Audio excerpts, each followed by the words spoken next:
gentlemen, and welcome back to the world of V-Gaming Junkie News. The Dross got between a Big Daddy and his little sister, so there's nothing but pure gaming-related media news.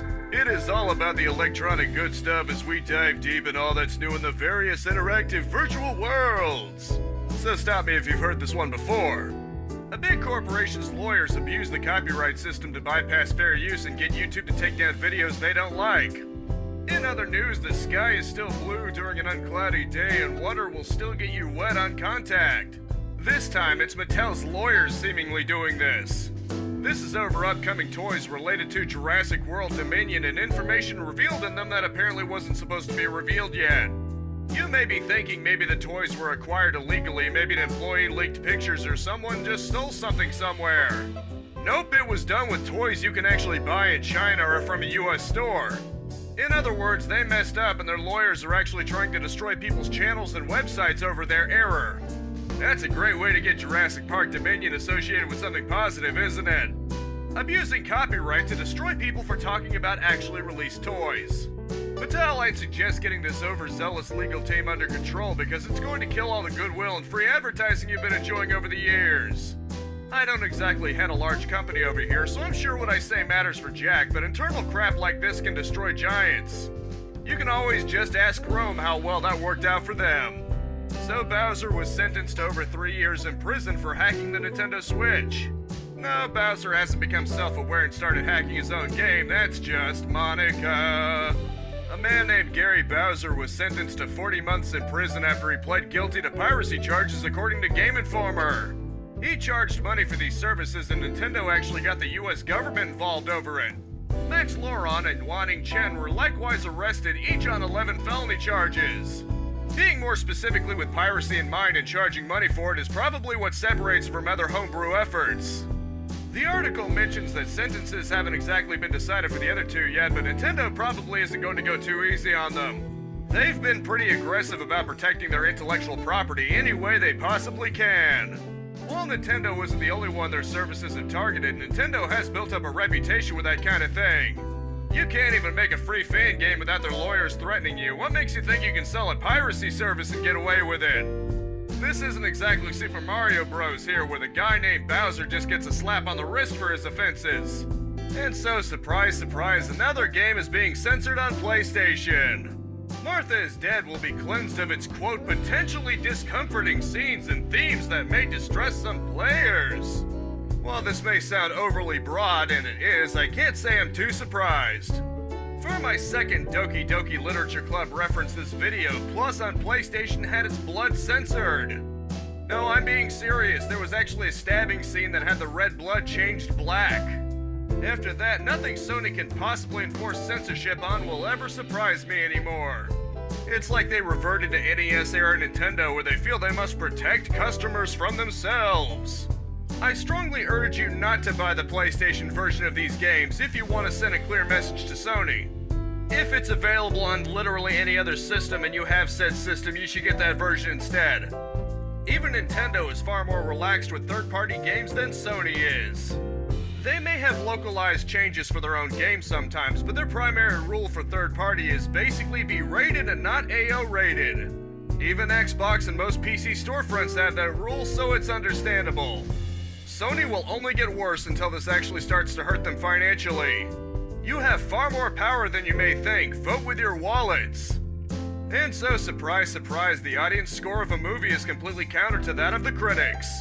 It's almost as if maybe the critics are so out of touch?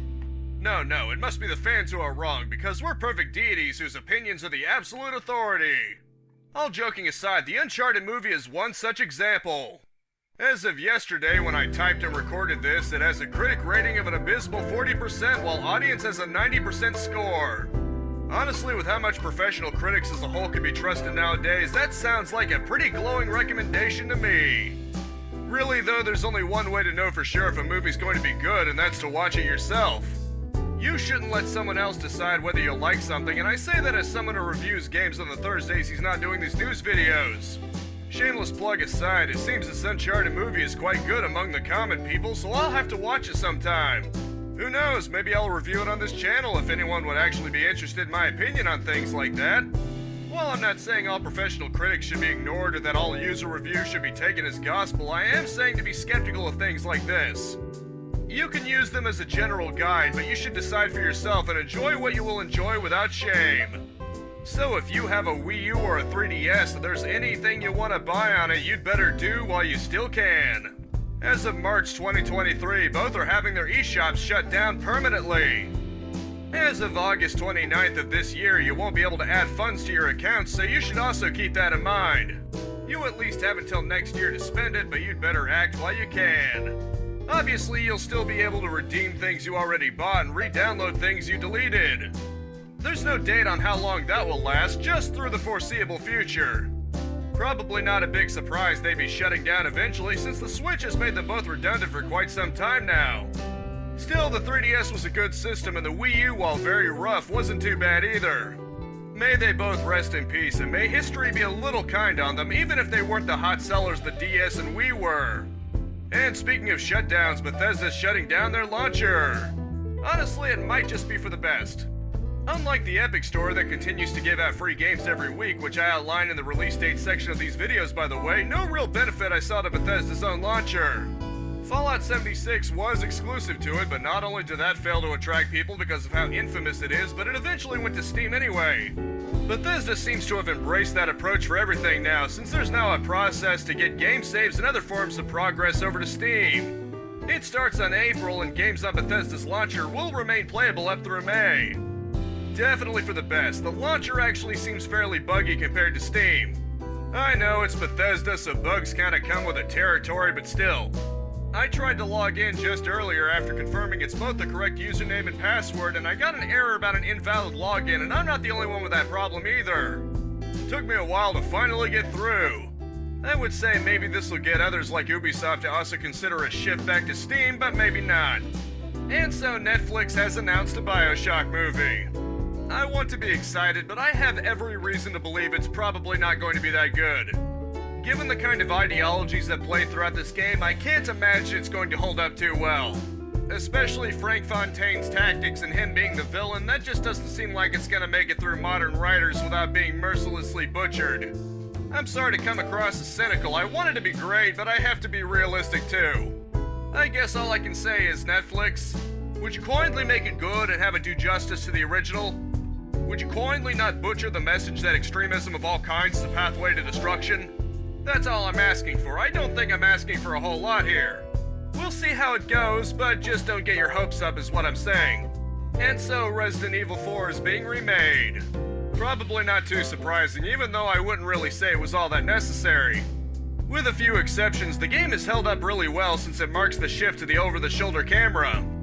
Notably, Capcom has said it's going to be more horror-centric. Well, I can see why some would want that, since 4 arguably took things in a bit more of an action direction, but at the same time, I don't want 4 to lose its charm. I think it still had plenty of things spooky, with 5 apparently when it really started going hardcore in the action direction, and 6, we do not speak of 6. The thing is, 4 had a lot of moments where it gets a little corny and self-aware. The main villain even calls the American saving the day a cliché. They also banter sometimes through radio messages, which is always a riot. I guess it doesn't really matter because we'll always have the original, I just don't like the idea of what truly made 4 standing out being dissolved. Although for those who want to see the original, I'm still live streaming the Wii version Monday on this channel at 4:30 p.m. Eastern Standard Time. Shameless plugging away, Ada's Separate Ways is coming because I just beat story mode. And finally, the developers who worked on Cyberpunk 2077 and Witcher 3 are forming their own studio, Rebel Wolves. I guess it's the epitome of fine, I'll go build my own theme park with those 2 things that YouTube won't let me say. I got the shocker of the lifetime, their first game will be an RPG. Nah, it's probably good because they should stick to their own strengths and whatnot. Their reasoning is that they can break free from the expectations of a AAA studio and have the strength of a wolf pack. They're looking to make a memorable game, not just chase after statistics and numbers. Here's hoping they come up with something special since Cyberpunk 2077 came out a bit rough around the edges to be very charitable. I wish them the best, hopefully something good comes out of it. And as always, from the page of Games Radar, it's time for the latest round of release dates fresh out of the oven. The 24th has Marsha is Death for PC, PlayStation, and Xbox, in addition to Never Alone Arctic Collection for Switch. The 25th has Elden Ring for PC, PlayStation, and Xbox, Grid Legends for PC, PlayStation, and Xbox, as well as Moto Roto for all 5 major game consoles, new and old. Technically, there's also Zelda Majora's Mask for Switch Online, but I wouldn't get my hopes up for it actually running well. I think from now on, if something is releasing on PC, PlayStation, and Xbox, I'm just gonna say all but Switch. Or that goes for any other one platform like all but Xbox One, or you know what I mean. With that in mind, March 1st begins with LX2 for all but Switch, Far Changing Tides for just all, Little Orpheus for also all. It also has Megaquarium Freshwater Frenzy DLC for the trio of last gen. That's what I'm gonna call PS4, X1, and Switch. The Switch may be technically current gen, but it released during last gen, so it still counts. The second has 35mm for the trio of last gen and Zombie Rollers Pinball Heroes for PC and Switch. The third has Babylon's Fall for PlayStation and PC, as well as Beholder 3 for PC. The fourth begins with Gran Turismo 7 for PlayStation and Gunborg Dark Matters for all but Series X.